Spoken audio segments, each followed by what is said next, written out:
Welcome back into the GSMC Sports Podcast, and we're now going to be looking at tonight's upcoming preseason games in the NFL. Now, obviously, the preseason, you can't take all too much out of it necessarily or anything like that, but I do think that it is really interesting to get our first glances at some of the key players, and I think there are going to be a number of notable things to tune into tonight with both of these games. And specifically, I'm looking at the Patriots versus Panthers game. Now, pretty disappointing that we aren't going to get to see Bryce Young play at all for the Carolina Panthers, which I don't feel great about that decision. I understand it's quarterback one. Bryce faced a ton of scrutiny last season. I do think that the majority of people that watched the NFL were at least understanding of what was going on in Carolina, that Bryce was dealing with a lot of incompetent play around him as well. So even if he was good, it was never going to be a good offensive product for the Panthers last year. And the fact that CJ Stroud, of course, was lighting the world on fire after being taken right after him definitely didn't do him any favors either. So, Panthers, I can't imagine we're going to see all too many, key players for them.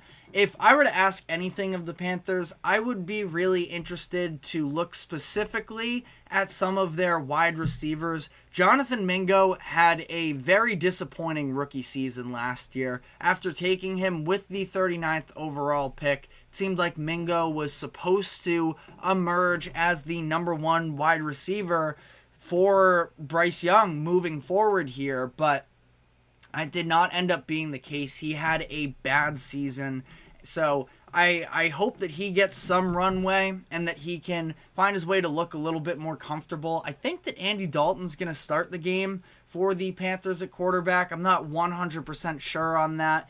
I think that Dalton can run a competent offense, so he would get Mingo some types of looks. Xavier Legette, also one of my favorite wide receivers from this past draft out of South Carolina. They ended up taking him, forget if they traded back up into the end of the first round or if it was early in the second round. It was with pick 32. So yeah, literally the last pick of the first round the Panthers did just trade back up into and ended up taking him there. So I'm looking at those top two wide receivers.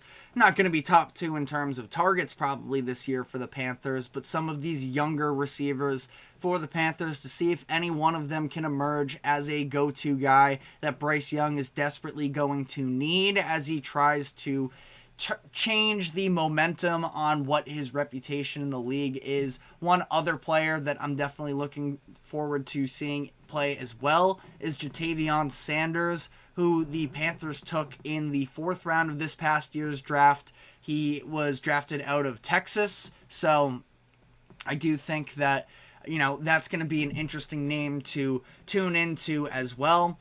We have a comment here from Hawaiian50 saying, Aloha, from, can't imagine he's in Hawaii necessarily if he's a Steelers fan, but hyping up his Steelers, so love to see that. But on the other side of this game between the Patriots and the Panthers, is the Pats, where we're going to see Drake May in tonight's game, which is obviously a big deal. Our first impressions of a top 3 drafted quarterback in, NFL action. So it is going to be interesting to see. Now, Jacoby Brissett is going to actually start the game, so we're not exactly sure when exactly we will see May make an appearance in this game, but it sounds like Gerard Mayo has plans to play all 4 of the quarterbacks for New England. Brissett, I think that we sort of already know what the case is there. I am going to be paying attention to see what the identity a little bit of this Patriots team is going to look like under new offensive coordinator in Alex Van Pelt. So we'll see there. But Drake May and Joe Milton are really the top options that I'm looking for personally. Drake May, the reporting hasn't exactly been overly positive for him in training camp, but I don't know if that's necessarily a fair way to go about it, and now he's getting an opportunity to show himself against a one of the bottom tier defenses, I would say. Again, it's preseason, so no matter what comes out of this, it's hard to, definitively plant your flag in any take, but I'm definitely looking forward to seeing Drake May. Joe Milton, I'm just sort of waiting. I think he's going to become a preseason darling. He's going to make a throw or two with that incredible arm talent that's going to have a lot of people very excited. I already know Patriots fans sort of in my inner circle that are buying into the Joe Milton hype. I think it would be really cool if he ends up being a good NFL player because of his play style, because of the elite arm talent. I just don't necessarily see it with it. The consistency of, the passing, the accuracy and precision, but we'll see. But I do think he's going to probably have a moment or two of shine in preseason this year. And then for the Patriots as well, I mean, this is obviously a rebuilding season for them. Now, Brissett probably going to start for a lot of the year, so it's not like they're going to be trying to lose games necessarily. Brissett gives them the best chance, and they're going to try and establish a real identity. But, for whenever the Patriots are going to be in position to win a playoff game, someday in the next few years, probably going to imagine that a lot of the roster is turned over from then. But the Patriots spent a couple, high-end draft picks on some wide receivers and Jalen Polk and Javon Baker. I'm definitely interested to see both of them, considering I don't know how much playing time they're going to get this year behind what is a very middling wide receiver core, but still, again, they're not going to be overly prioritizing the youth, I don't think, so that's definitely something I'm looking forward to there.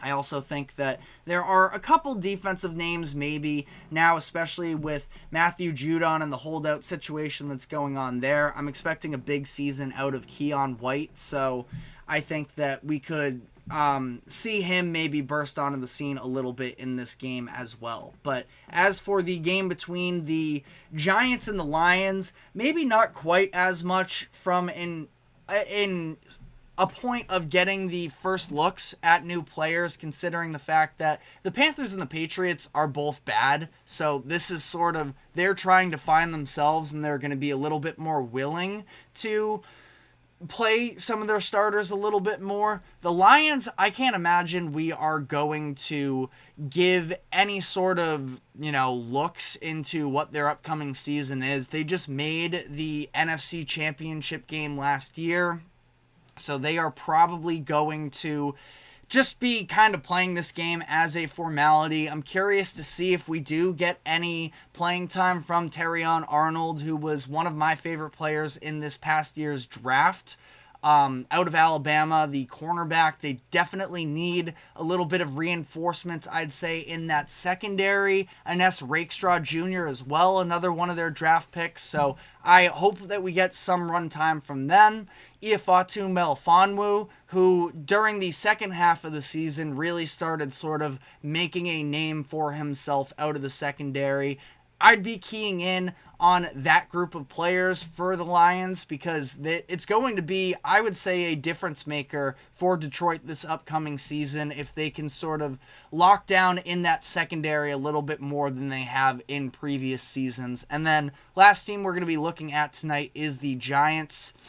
I don't think that there is, to some degree as well, I don't know how many young players I'm dying to see from the Giants. Kind of one of the biggest things I'm looking at is I want to see what Drew Lock looks like in this New York offense. Now, hopefully we get some Malik Neighbors. I would imagine we get minimal, if any, sort of playing time from Neighbors, but Drew Lock is somebody that I just haven't fully been able to quit necessarily just yet, and I do think that the Giants have said that Daniel Jones is going to be the starter, but Drew Lock could end up taking over that starting job, and it would maybe start at least the buzz from the media if Drew Lock is able to go out and play a big game in this one. But again, I think that this is more so just about letting the younger players go. Deonte Banks maybe is a name I'd be looking for the Giants as well. Their first round draft pick last year,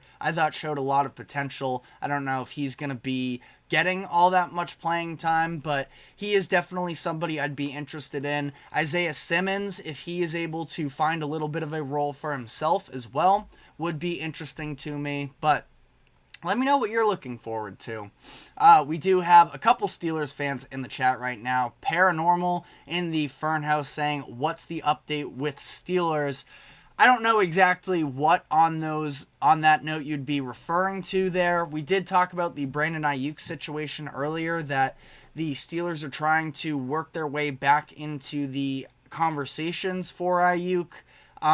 It would just be a matter of what would they be willing to give up in return that would actually, benefit the 49ers from a perspective of this season itself. They don't really have the veteran wide receiver you feel like can be a really high-end guy.